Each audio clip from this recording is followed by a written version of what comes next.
So it's my great pleasure to welcome you all to ISORD 14, the first international symposium on robust design. My name, if you don't know, is Thomas Howard. I'm an associate professor here at the Technical University of Denmark in the section of Engineering Design and Product Development Department, Mechanical Engineering. I'm just going to introduce the symposium to you now. One of the reasons I'm wearing a microphone is because this is going out, it's being live streamed on the internet and it's going to be recorded, so if any of your friends or colleagues want to watch it afterwards, they can go on the website and see the full recording. A little bit about ISORD. Well, it is the official symposium of the Robust Design Special Interest Group. And the Robust Design Special Interest Group is a group that is affiliated or accredited by the Design Society. And it's an international community of researchers. And we decided we needed to put together some kind of symposium where we could get together and share our research. So this time, of course, it's organized by the Robust Design Group at the Technical University of Denmark. And we're a group of about 8 researchers, a professor, postdoc, and some PhD students and assistants. But the group is growing, and we're getting a lot of interest from industry and other academic departments. And we have 2 main sponsors this time round, one of them being Novo Nordisk, who we have a great deal to be thankful for. They're the people who actually made the Robust Design Group at DTU happen. They put up the funding and also gave some large incentives in terms of research collaborations, and it probably wouldn't have happened without them. And they're also leading the charge in Danish industry for robust design implementation. And the other people we've got to be greatly thankful for are Valcon Design, who pioneered the 6 Theta robust design program. And that's something that we've adopted here in our education at DTU, taking some of the old traditional robust design approaches and operationalizing them for product development and ease of use during product design. Why is this a symposium, not a conference? Well, one of the reasons was the ICORD acronym was already taken. So we had to go for ISORD, which was maybe a bit more cutting edge. But also, we thought it would be more suitable because a symposium is characterized by a smaller event than a conference, much more topic focused. So instead of going to these large conferences where you're forced to abstract and go to higher levels of abstraction, hopefully here we're all of the same area of interest and we can actually dig deeper into our areas of specialization. Another thing that characterizes a symposium is it's a little bit more informal, practical, workshop-based. So rather than presentation after presentation, hopefully our program will give a little bit of a mix-up where we can discuss and share knowledge and work together on common problems. And the other reason I chose it was a suitably flexible definition to cater for moving to the brewery later this evening. So in terms of the aims of what we hope to achieve by this ISORD series, we want to create a regular biennial, which means every 2 years, international symposium on robust design. And the purpose of that is delegates will delve deeper into their areas of specialization, where we hope to align academic research and education with the needs and developments and challenges in industry. How have we done so far? Well, we've overshot our target for the number of delegates. We actually had 66 delegates registered, and I think a couple more have registered today. That is 37 from industry, so just a little bit over half. We were aiming for 50-50, 29 from academia.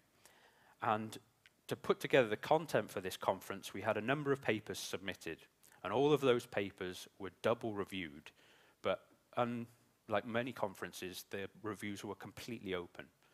So the reviewers knew who the authors were, and the authors knew who the reviewers were. And the reason being we wanted to promote dialogue. We wanted the papers to be improved, not just the reviewers to rate how good the paper was.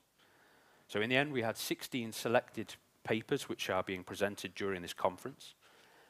We have a number of companies who we're very proud of present here, so thank you very much for showing your support. And some very prestigious universities as well, who I'm very pleased could attend. And in terms of being an international symposium, well, perhaps we're more of a Northwest European symposium at the moment. focusing in this area, but I'm pretty sure in the next symposium we'll reach out to the United States without too much of a problem and hopefully expand into some other European countries. To give you a bit of an introduction to the symposium, we're currently at the welcome introduction, but then we'll have a break, which is out there in the main foyer.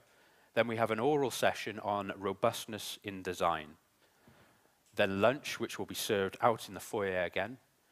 And then we have a workshop this afternoon, which is a forensic engineering workshop on a particular case, which we'll be doing downstairs. And in that, you'll be put into groups and you'll work on a case study together. And that will last for the rest of the afternoon. Then the bus departs at 5 o'clock back to the Ibsen's Hotel, or you can make your own way.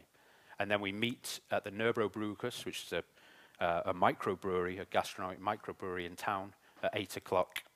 And we're leaving from the hotel reception at 7:30 via foot. Tomorrow morning, the bus departs at 8 o'clock.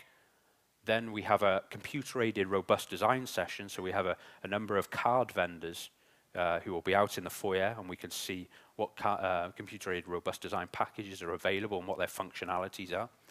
Followed by a break, and then another poster session also out in the foyer, lunch.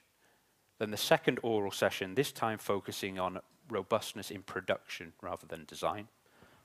And then on to the farewell drinks and closing ceremony, and then the bus finally leaves at 4 o'clock. Your name badges, you may have noticed, have a little colored circle with a number in, and that does indicate something. So the number in your circle will tell you this afternoon which workshop group you're in. So downstairs, you'll see a number of tables, 10 tables, and you'll obviously go to the table which has your number on it. Then at the end of the workshop, you'll have to come back up to the foyer to present into a group, and there you will go to the presentation area, which is designated by the color. So we'll have a red zone, a black zone, a blue zone, and so on. You just go to the right area. And those colored zones will also show you where to go during the computer-aided robust design session and the poster session tomorrow. But we'll give you a little bit more about that later. And also you may note that your Wi-Fi codes are on the back of your PIN badges. So you can use the DTU network, then open a browser, enter your Wi-Fi codes. Now, I've been to conferences before where we have endless unproductive discussions on definitions and theoretical frameworks and so on, and I don't really want that to be the case here. I really want to promote knowledge exchange and application between industry and academia. So for the symposium, based on previous workshops, I'm going to offer a working definition for robust design. That being, robust design is a methodology for designing products so that their reliability is less sensitive to variation. These three being the key words. We say robustness is a subset of reliability, that subset relating to variation. And in terms of a simple equation, reliability due to variation is a function of the sensitivity of the product and the variation within the product. The variation within the product is obviously the production department's role, but reducing the sensitivity of the product is the role of robust design. So I want to leave you with what I hope is going to be an inspirational thought. Can anybody identify what this product is on the board?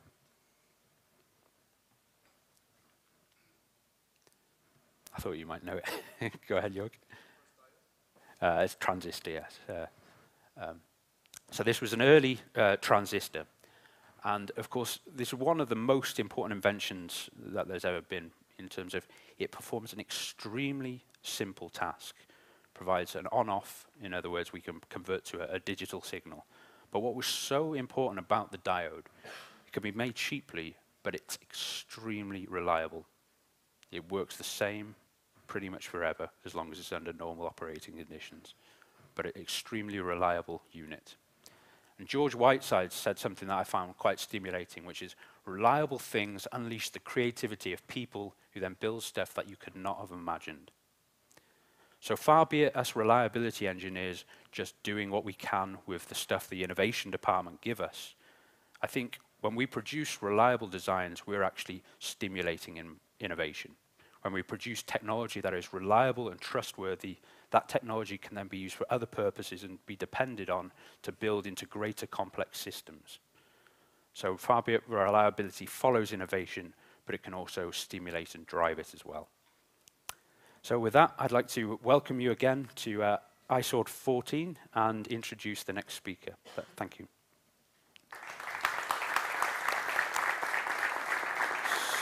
So